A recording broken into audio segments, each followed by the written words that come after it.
আজকে হচ্ছে এঁচড়ের কি? এঁচড়ের যেরকম কষা হয়, এঁচড় কষা।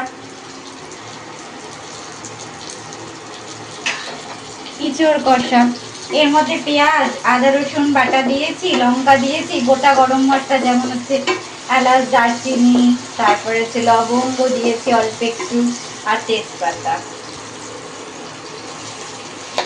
এটাকে ভালো করে কষাতে হবে, আর অল্প করে একটু নুন দিয়ে নিয়েছি।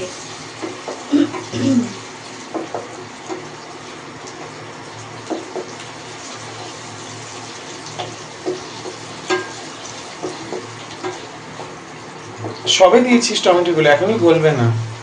10-15 মিনিট টাইম লাগবে, এটাকে ঢেকে রাখলে।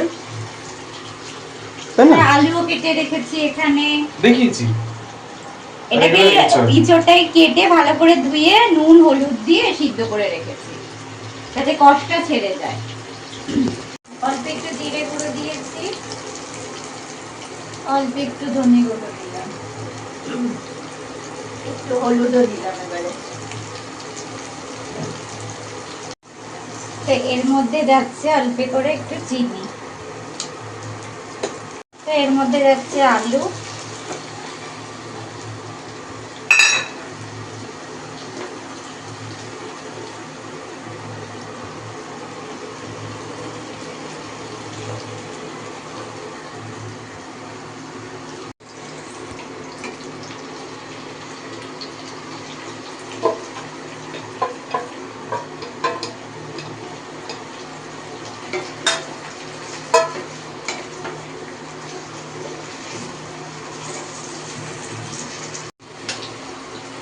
এই যে যেটুকু ছিল লাস্ট এটুকু নুন দিয়ে দিলাম।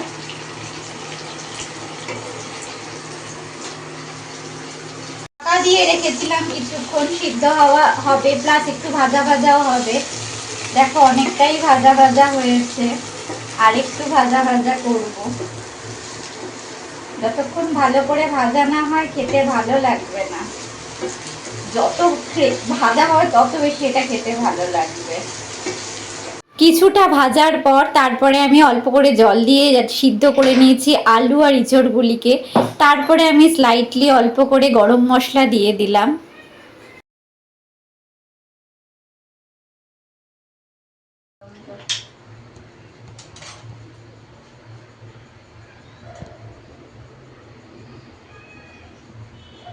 একটুকু ঘি দিলেই হয়ে যাবে।